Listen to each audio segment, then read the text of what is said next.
Johnny McKeagney has travelled all the old roads. He has found the gaps in the hedges and stood on deserted hearths. He listened to the wind in the trees. He spoke to the old neighbours and friends, to other people who had travelled these roads in bygone days and who had ceilidh in these now fallen houses. Then he took up his pen and he drew. Not just what his eyes had seen, but also what he'd been told and how he saw it in his mind. A photograph may capture an instant. Johnny's drawings convey centuries. When we open the pages of this great book, we will venture up those old lanes that we've so often passed in our hurry. And finally, we will find out what lies at the end of them. And as we turn the pages and travel the roads, our eyes will become accustomed to looking at things in a new light, in looking through Johnny's eyes. We will see the landscapes and the wildlife.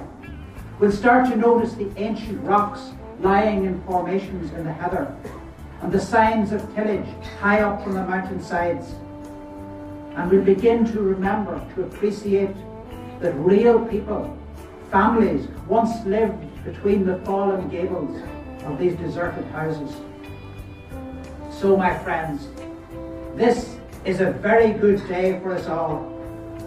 I congratulate Johnny and his family and all who have been involved in this great project, and I wholeheartedly commend the book to one and all.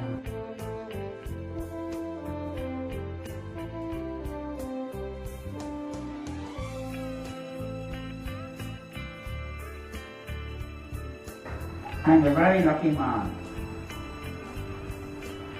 Having lived from the heart of the cricket, I've seen many changes where I have married 500 fans on Facebook.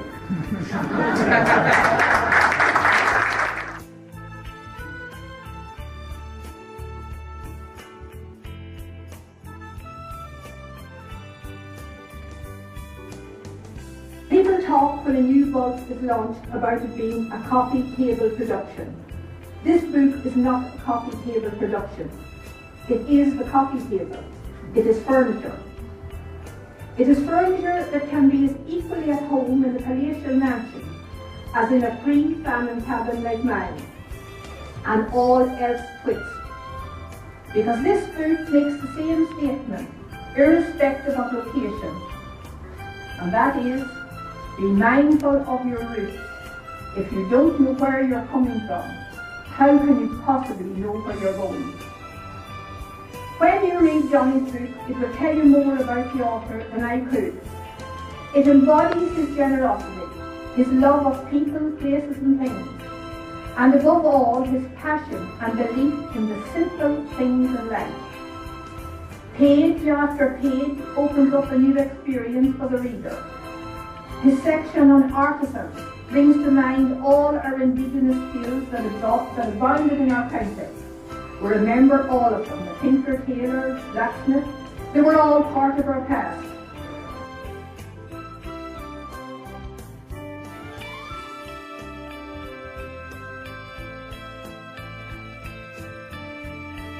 For book lovers everywhere, here is another gem.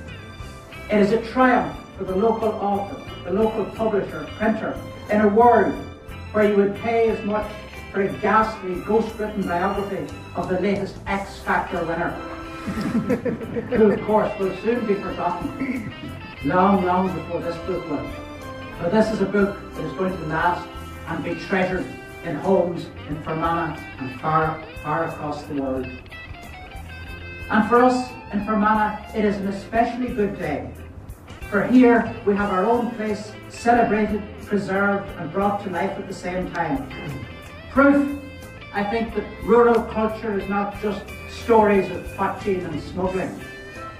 No longer can programme makers come down from Belfast or Dublin and go back with cheap, cliché paddywhackery. Here is the real thing in a form easily accessible to all.